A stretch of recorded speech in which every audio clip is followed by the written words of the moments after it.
नमस्कार, मी शिर्डीतून पत्रकार सतीश वायजापूरकर बोलतो आहे. टक्के टोनपेमध्ये आपलं स्वागत आहे. साईबाबांच्या शिर्डीमध्ये कालपासून 52 विदेशी भाविकांचा जथ्था साई दर्शनासाठी शिर्डीत आला आहे. स्वित्झर्लंड, चेक रिपब्लिक, ऑस्ट्रिया, रशिया, डेन्मार्क आणि जर्मनी अशा विविध 6हून अधिक देशातील हे 52 भाविक आहेत. हे 52 भाविक पारंपरिक भारतीय वेशामध्ये साई दर्शनासाठी आले आहेत. काल त्यांनी साईबाबांचं दर्शन घेतलं, आज पुन्हा दर्शन घेतलं. काल प्रसादालयात भोजन केलं, आज पुन्हा प्रसादालयात भोजन केलं. आज त्यांनी साई मंदिरात जे व्यासपीठ आहे त्यावर बसून त्यांचे वाद्य सोबतीला घेऊन साईबाबांची भजने गाण्याचा आनंद लुटला. ह्या जथ्याच्या ज्या प्रमुख आहेत त्यांचं नाव आहे तान्या रेमपॉल. आणि ह्या देशांची जी मी नावं घेतली, हे सगळे देश वैज्ञानिकदृष्ट्या अत्यंत प्रगत असलेले देश आहेत, आर्थिकदृष्ट्या प्रगत असलेले देश आहेत. आणि जर्मनीचं वर्णन त्या तान्या रेमपॉल यांनी असं केलं, ती हार्ट ऑफ युरोप, युरोपचं हृदय आमचा जर्मनी. या देशातल्या भाविकांना साई भक्तीची भुरळ पडली, तशी पारंपरिक भारतीय वेशाची देखील भुरळ पडली. आता बघा, त्या रेमपॉल काय म्हणाल्या, ते गेल्या 20 वर्षापासून त्या युरोपातल्या विविध देशातल्या भाविकांना घेऊन शिर्डीत येतात. त्या एका शाळेच्या प्रमुख आहेत आणि जर्मनीतल्या साई आश्रमाशी देखील संबंधित आहेत. त्यांनी काय सांगितलं, त्यांनी सांगितलं की मी जसं मी मगाशी सांगितलं तसं की मी, त्या रेमपॉल म्हणतात, गेल्या 20 वर्षापासून मी साई भक्तीच्या प्रेरणेतून हा उपक्रम राबवते आहे. त्यांनी दुसरं वाक्य सांगितलं, भारत हा अध्यात्मातला विश्वगुरू आहे. विश्वगुरू म्हटलं की काहींच्या डोक्यात तिडीक उठते, पण जर्मनीतली एका शैक्षणिक संस्थेशी संबंधित असलेली महिला 20 वर्षापासून युरोपातल्या भाविकांना शिर्डीत आणते आणि शिर्डीत आल्यानंतर म्हणते की भारत हा अध्यात्मातला विश्वगुरू आहे. दुसरं वाक्य आहे, मगाशी ते मी सांगितलं तुम्हाला, जर्मनी हे युरोपचं हृदय आहे. आम्ही भारत आणि जर्मनी यामध्ये अध्यात्माचा सेतू निर्माण करू इच्छितो. जर्मनी जर हार्ट ऑफ युरोप असेल तर त्या रेमपॉल यांना असं म्हणायचं आहे की आम्ही युरोप आणि भारतामध्ये अध्यात्माचा सेतू निर्माण करू इच्छितो. बघा किती उदात्त, किती चांगल्या कल्पना आहेत. आणि त्यांनी सर्वात शेवटी सांगितलं की साईबाबा हे आमच्या दृष्टीने सद्गुरू आहे. जसं मी मगाशी सांगितलं तसं त्यांच्या अंगात अंगभर कपडे होते, म्हणजे कुर्ता पायजमा, महिलांना आपले जसे पंजाबी ड्रेस असतात तसं सलवार आणि कुर्ता, कपाळी गंध होतं, गळ्यात माळा होत्या आणि तल्लीन होऊन ते साईबाबांची भजनं गात होती. आणि मला एक प्रसंग आठवला, अगदी कोविडच्या काळानंतर असेल किंवा कोविडच्या काळाच्या आधी असेल, साई संस्थांच्या एका अधिकाऱ्यांना वाटलं की हे जे भारतीय लोक किंवा हे जे साई भक्त शिर्डीत येतात त्यातील काही, सगळे नव्हे, काही बरमुडा घालून मंदिरात जातात. तोकडे कपडे घातलेल्या महिला मुली त्या साई मंदिरात जातात. ते तिथल्या वातावरणाची मिसमॅच होतं. याचा अर्थ असा आहे की तुम्ही जर 3 पीस घातला आणि भांडे घासायला घरात बसले किंवा सडा टाकायला लागले अंगणात 3 पीस घालून, तर तो मिसमॅच होतो. त्या एका अर्थाने त्या वेशाचा सुद्धा, त्या वेशभूषेचा सुद्धा अपमान असतो. तसं भारतीय परंपरागत भारतीय वेश हे तुमच्या मनात सात्विकता निर्माण करतात. म्हणून दर्शनासाठी अंगभर कपडे असावे असा आग्रह भारतातली अनेक प्रमुख देवस्थानं धरतात. तसाच आग्रह इथल्या एका अधिकाऱ्याने धरण्याचा प्रयत्न केला.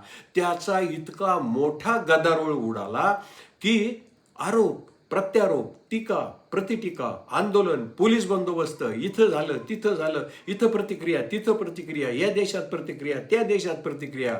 म्हणजे जे विज्ञानवादी देश आहेत, जे प्रगत आहेत, जे तंत्रज्ञानात प्रगत आहेत, ज्यांच्यावर जगातल्या पहिल्या 10 क्रमांकाचे देश आहेत, तिथल्या भाविकांना साईबाबा हे सद्गुरू आहेत, भारत हा अध्यात्मातला गुरु आहे, हेच अध्यात्म आम्हाला युरोप आणि भारतामधला सेतू आम्ही तयार करू इच्छितो असं म्हणतात. आणि अंगभर कपडे घालून साईबाबांचं दर्शन घेतात, प्रसादालयात भोजन घेतात. किती टोकाचा विरोधाभास. आणि आपण नेमके कोणत्या दिशेला चाललो आहोत, आपण आपल्या वेशभूषेवरून, आपण आपल्या अध्यात्मावरून, आपण आपल्या संस्कृतीवरून आपणच आपल्यावर कशी टीका करतो, या उलट विज्ञानवादी, या उलट आर्थिकदृष्ट्या सक्षम, या उलट टेक्नॉलॉजीत पुढारलेल्या देशांना मात्र, तिथल्या नागरिकांना मात्र भारत हा अध्यात्मातला विश्वगुरू वाटतो, साईबाबा हे सद्गुरू वाटतात. आता बघा गंमत, या पुढारलेल्या देशातले ही मंडळी ज्यावेळेस शिर्डीत येतात आणि त्यावेळेस माझ्या मनात एक असा विचार आला की नगर मनमाड रोड सारखा देशातला एक सर्वात महत्त्वाचा रस्ता, त्यावरचे खड्डे, त्यातून उडणारी धूळ पाहून भारताला अध्यात्मातला विश्वगुरू मानणाऱ्या या मंडळींना काय वाटत असेल.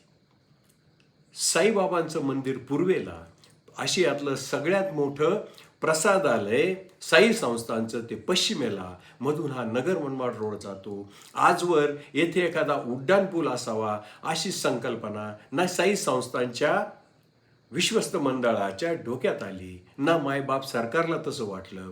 रोज 30 ते 35 हजार लोक हा रस्ता ओलांडतात, वाहतुकीचा चक्का जाम करतात, भाविकांना जीव मुठीत धरून हा रस्ता ओलांडावा लागतो.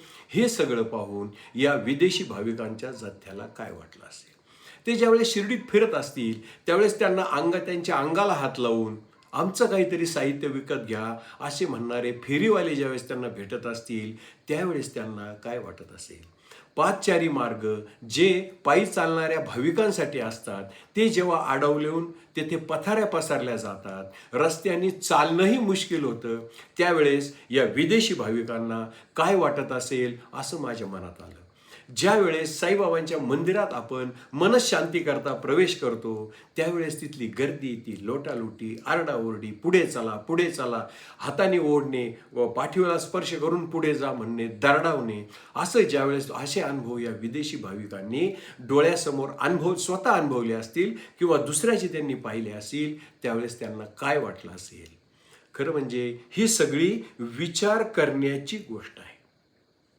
आज जगातल्या 8 पुढारलेल्या देशातले 52 भाविक कालपासून साई बाबांच्या शिर्डीत आहेत.